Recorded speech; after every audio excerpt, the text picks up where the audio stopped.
The Murder of Roger Ackroyd by Agatha Christie. Chapter 8. Inspector Raglan is Confident. We looked at each other. "You'll have inquiries made at the station, of course," I said. "Naturally, but I'm not over sanguine as to the result. You know what that station is like." I did. King's Abbot is a mere village, but its station happens to be an important junction. Most of the big expresses stop there, and trains are shunted, resorted, and made up. It has 2 or 3 public telephone boxes.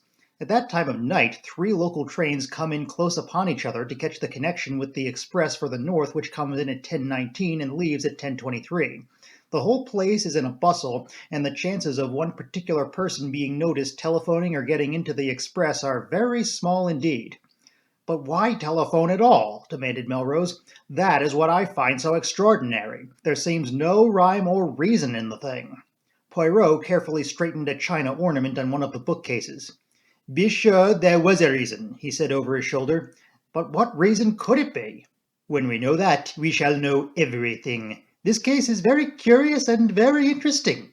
There was something almost indescribable in the way he said those last words. I felt that he was looking at the case from some peculiar angle of his own, and what he saw I could not tell. He went to the window and stood there, looking out. "You say it was 9 o'clock, Dr. Shepherd, when you met this stranger outside the gate?" He asked the question without turning round. "Yes," I replied. "I heard the church clock chime the hour." "How long would it take him to reach the house, to reach this window, for instance?" 5 minutes at the outside, 2 or 3 minutes only if he took the path at the right of the drive and came straight here." "But to do that he would have to know the way. How can I explain myself? It would mean that he had been here before, that he knew his surroundings." "That is true," replied Colonel Melrose. "We could find out, doubtless, if Mr. Ackroyd had received any strangers during the past week." "Young Raymond could tell us that," I said. "Or Parker," suggested Colonel Melrose. "It's what it do," suggested Poirot, smiling. Colonel Melrose went in search of Raymond, and I rang the bell once more for Parker. Colonel Melrose returned almost immediately, accompanied by the young secretary, whom he introduced to Poirot. Geoffrey Raymond was fresh and debonair as ever. He seemed surprised and delighted to make Poirot's acquaintance. "No idea you'd been living among us incognito, Mr. Poirot," he said. "It will be a great privilege to watch you at work. Hello, what's this?" Poirot had been standing just to the left of the door. Now he moved aside suddenly, and I saw that while my back was turned, he must have swiftly drawn out the armchair till it stood in the position Parker had indicated. "Want me to sit in the chair whilst you take a blood test?" asked Raymond good-humoredly. "What's the idea?" "Monsieur Raymond, this chair was pulled out so last night when Mr. Ackroyd was found killed. Someone moved it back again into place. Did you do so?" The secretary's reply came without a second's hesitation. "No, indeed I didn't. I don't even remember that it was in that position, but it must have been if you say so. Anyway, somebody else must have moved it back to its proper place. Have they destroyed a clue in doing so? Too bad." "It is of no consequence," said the detective. "Of no consequence whatever. What I really want to ask you is this, Monsieur Raymond. Did any stranger come to see Monsieur Ackroyd during this past week?" The secretary reflected for a minute or two, knitting his brows, and during the pause Parker appeared in answer to the bell. "No," said Raymond at last. "I can't remember anyone. Can you, Parker?" "I beg your pardon, sir? Any stranger coming to see Mr. Ackroyd this week?" The butler reflected for a minute or two. "There was the young man who came on Wednesday, sir," he said at last. "From Curtis and Trout, I understood he was." Raymond moved this aside with an impatient hand. "Oh, yes, I remember, but that is not the kind of stranger this gentleman means." He turned to Poirot. "Mr. Ackroyd had some idea of purchasing a dictaphone," he explained. "It would have enabled us to get through a lot more work in a limited time. The firm in question sent down the representative, but nothing came of it. Mr. Ackroyd did not make up his mind to purchase." Poirot turned to the butler. "Can you describe this young man to me, my good Parker?" "He was fair-haired, sir, and short, very neatly dressed in a blue serge suit. A very presentable young man, sir, for his station in life." Poirot turned to me. "The man you met outside the gate, doctor, was tall, was he not?" "Yes," I said, "somewhere about 6 feet, I should say." "There is nothing in that, then," declared the Belgian. "I thank you, Parker." The butler spoke to Raymond. "Mr. Hammond has just arrived, sir," he said. "He is anxious to know if he can be of any service, and he will be glad to have a word with you." "I'll come at once," said the young man. He hurried out. Poirot looked inquiringly at the chief constable. "The family solicitor, Monsieur Poirot," said the latter. "It is a busy time for this young Monsieur Raymond," murmured Monsieur Poirot. "He has the air efficient, that one." "I believe Mr. Ackroyd considered him a most able secretary." He has been here how long? Just on 2 years, I fancy. His duties he fulfills punctiliously, that I am sure. In what manner does he amuse himself? Does he go in for les sports? Private secretaries haven't much time for that sort of thing, said Colonel Melrose, smiling. Ryman plays golf, I believe, and tennis in the summertime. He does not attend the courses. I should say they are running of the horses. Race meetings? No, I don't think he's interested in racing. Poirot nodded and seemed to lose interest. He glanced slowly round the study. I have seen, I think, all there is to be seen here. I, too, looked round. If those walls could speak, I murmured. Poirot shook his head. A tongue is not enough, he said. They would have to have also eyes and ears. But do not be too sure that these dead things, he touched the top of the bookcase as he spoke, are always dumb. To me they speak sometimes. Chairs, tables, they have their message. He turned away towards the door. What message? I cried. What have they said to you today? He looked over his shoulder and raised one eyebrow quizzically. An open window, he said, a locked door, a chair that apparently moved itself. To all three I say why, and I find no answer. He shook his head and puffed out his chest and stood blinking at us. He looked ridiculously full of his own importance. It crossed my mind to wonder whether he was really any good as a detective. Had his big reputation been built up on a series of lucky chances? I think the same thought must have occurred to Colonel Melrose, for he frowned. Anything more you want to see, Monsieur Poirot? He inquired brusquely. You would perhaps be so kind as to show me the silver table from which the weapon was taken. After that I will trespass on your kindness no longer.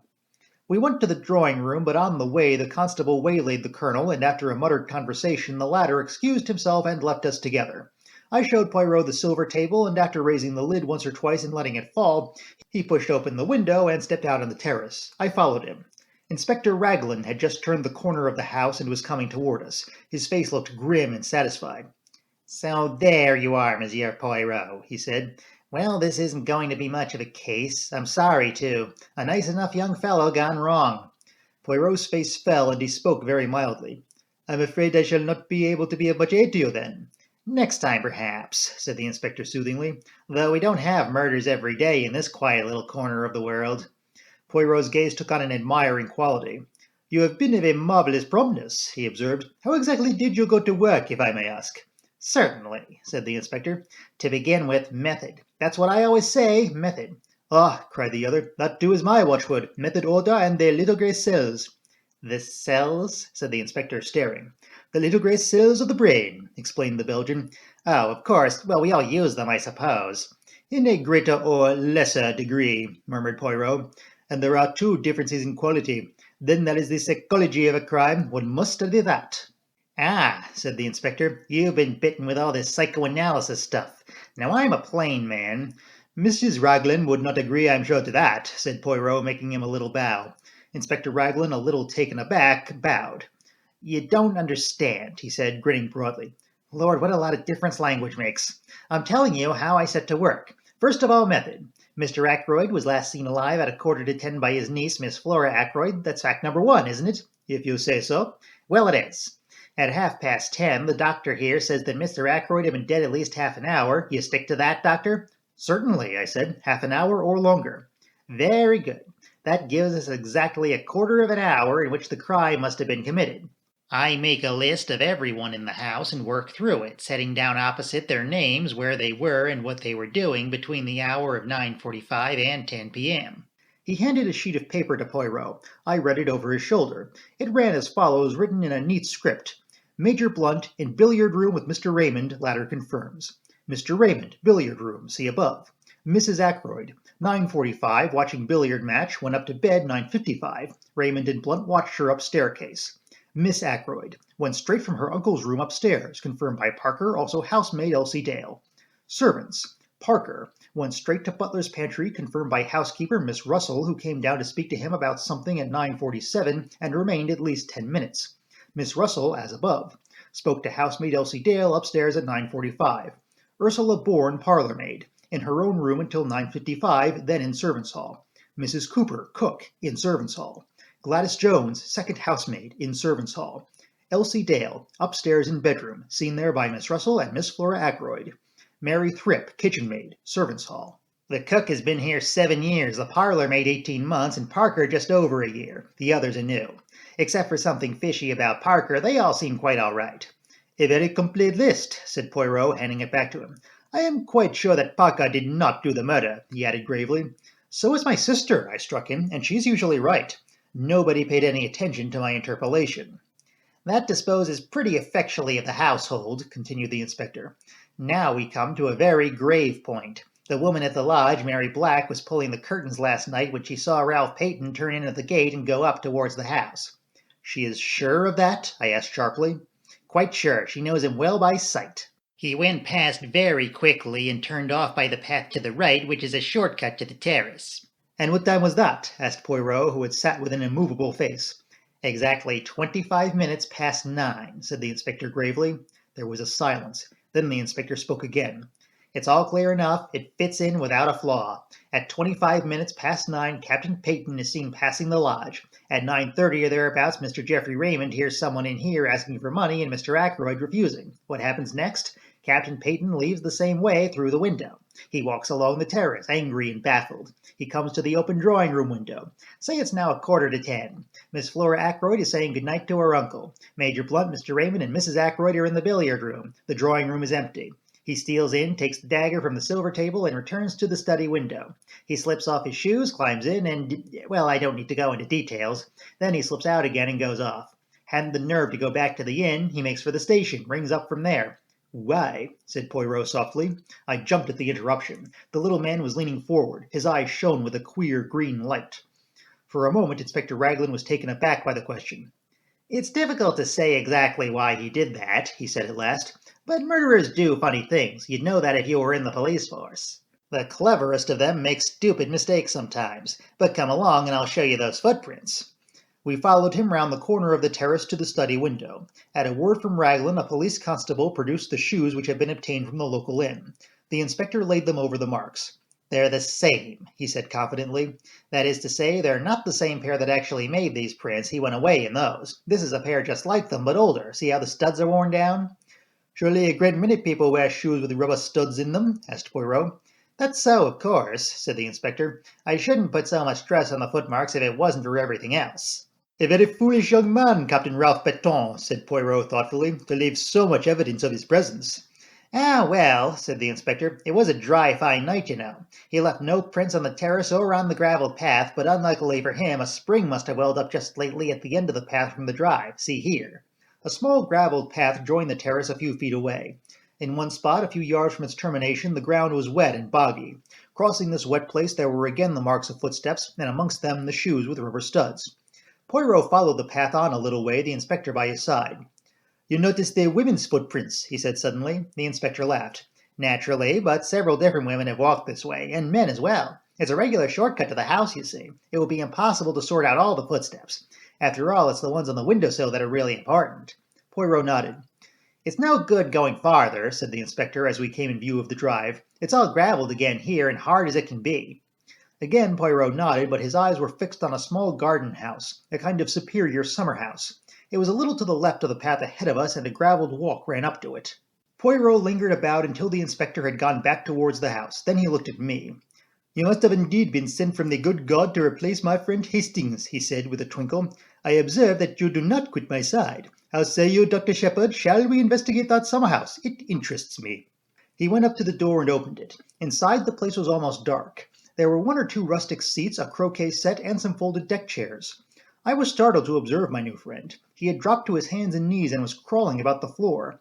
Every now and then he shook his head as though not satisfied. Finally he sat back on his heels. Nothing, he murmured. Well, perhaps it was not to be expected, but it would have meant so much. He broke off, stiffening all over. Then he stretched out his hand to one of the rustic chairs. He detached something from one side of it. What is it? I cried. What have you found?